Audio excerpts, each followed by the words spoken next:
The last half-century has seen Palestine in the middle of a complicated relationship with neighboring Middle Eastern countries, especially Israel, with both domestic and international conflict preventing the state from achieving global recognition. We wanted to know, just how powerful is Palestine? Well, although the entirety of Palestinian territory is violently disputed, it is generally understood that the self-declared state covers an area of roughly 2,400 square miles. That's smaller than most of the world's countries, and only about the size of the U.S.'s second smallest state, Delaware. By comparison, neighboring Israel is roughly 3 times as large. Due to their disputed status, the Palestinian territories are actually made up of 2 geographically separate regions, the West Bank and the Gaza Strip. The West Bank is surrounded on 3 sides by Israel and on 1 side by Jordan, and comprises about 94% of Palestine's total area. The Gaza Strip is located on the other side of Israel and is also bordered by Egypt and the Mediterranean Sea.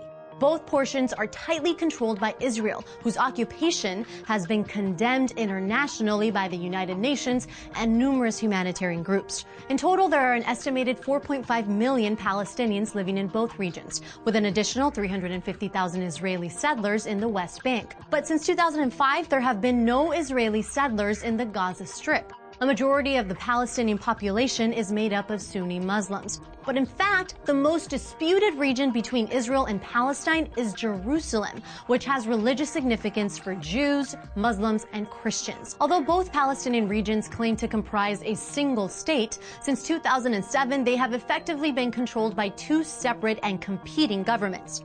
The majority of Palestine was ruled by the Fatah party in the Palestinian Liberation Organization. The PLO is internationally considered the representative government of the Palestinian people. However, a 2006 election gave legislative power to another group, widely considered a terrorist organization, Hamas.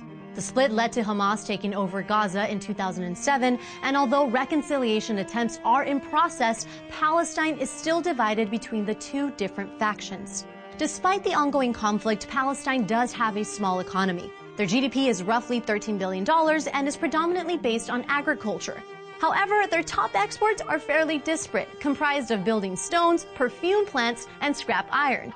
Additionally, roughly 70% of young people in Gaza and 24% in the West Bank are unemployed. Despite the ongoing conflict with Israel, Palestine does not actually have a military force, which was prohibited by the 1990s Oslo Accords. This was an agreement between Israel and Palestine mediated by the United States, which gave Palestine some level of self-governance and self-determination. In exchange for promising peace towards Israel and a lack of military power, Israel was tasked with protecting Palestine from external threats. Palestine does have a centralized security force with a budget of roughly $1 billion, making up more than a quarter of their entire general budget. Although the exact number of security personnel is difficult to pin down, some have reported roughly 70,000 members.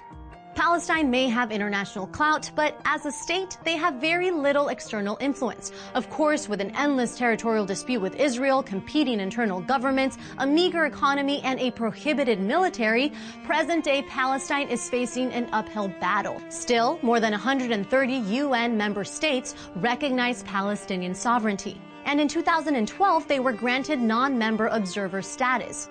With broad international support, it is really up to the United States and Israel to decide on the Palestinian dispute. To get the whole story behind why Palestine still hasn't been able to achieve statehood, check out our video up top. And if you want to go back even further and learn about the history of their conflict with Israel, watch this video at the bottom. Thanks for watching TestTube News. Don't forget to like and subscribe for more videos every day.